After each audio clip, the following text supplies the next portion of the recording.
మొన్న మేము ఎక్కడో షూట్ చేస్తున్నాం, కడపలో షూట్ చేస్తున్నాం. నేనున్న గెస్ట్ హౌస్ పక్కన అక్కడ వర్క్ చేసే 200-300 ఫ్యామిలీస్ ఉన్నారు. ఒకరోజు రాత్రి షూట్ నుంచి వస్తుంటే ఎవరో అరుస్తున్నారు. మొత్తం చూస్తే ఒక 30-40 మంది పిల్లలు ఉండే. వాళ్ళందరినీ పిలిచి వాళ్ళతో మాట్లాడి ఫోటో దిగుదాం రా అంటే అందరు హ్యాపీగా అందరు నీట్గా ఫోటో దిగినాం.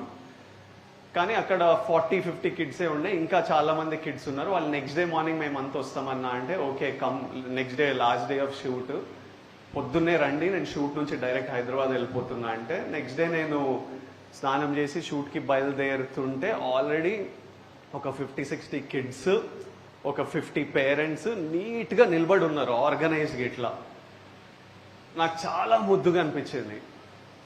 నేను మెంటలీ ఏమనుకున్నా అంటే ఇప్పుడు 100 మంది ఉంటే ఇంత వైడ్ అయిపోతుంది కదా, నేను మధ్యలో నిలబడితే అందరితో ఫోటో రాదు, ఫస్ట్ ఇక్కడ వెళ్ళి నెక్స్ట్ అటు వెళ్ళి అందరితో దిగితే అందరికి ఫోటోస్ అని నేను నా మనసులో అనుకుంటున్నా.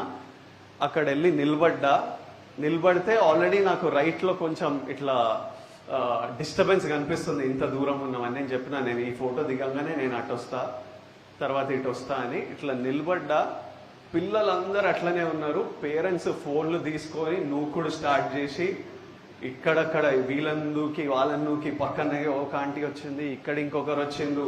ఇట్లిట్లు వచ్చేసరికి నెమ్మదిగా పిల్లలు చూసి వాళ్ళు స్టార్ట్ చేసిండ్రు.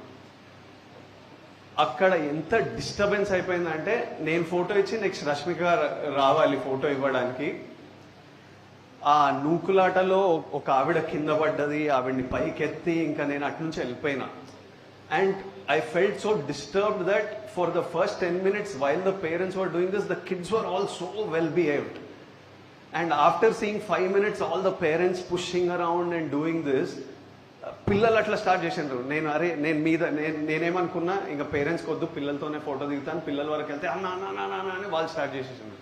అరే ఇట్లా ఎవ్వరికి ఇయ్యలేమరా ఫోటో ఇట్లా అని ఇంకా నేను వెళ్ళిపోవాల్సి వచ్చింది. But that was a example of for 30 seconds వాళ్ళ పిల్లలందరూ చూస్తున్నారు ఏం జరుగుతుంది. ఓకే మనం ఇట్లా వెళ్ళకపోతే ఫోటో రాదేమో, మనం కూడా ఇలా చేయాలేమో, మన ఫోన్లు తీయాలేమో అని ఇక్కడ పెద్దల్ని చూసి వాళ్ళకి అలవాటు వచ్చింది. So it's very important how మనం పెద్దల్లా మనం ఎట్లా కండక్ట్ చేస్తామో, మనం ఎట్లా బిహేవ్ చేస్తాం.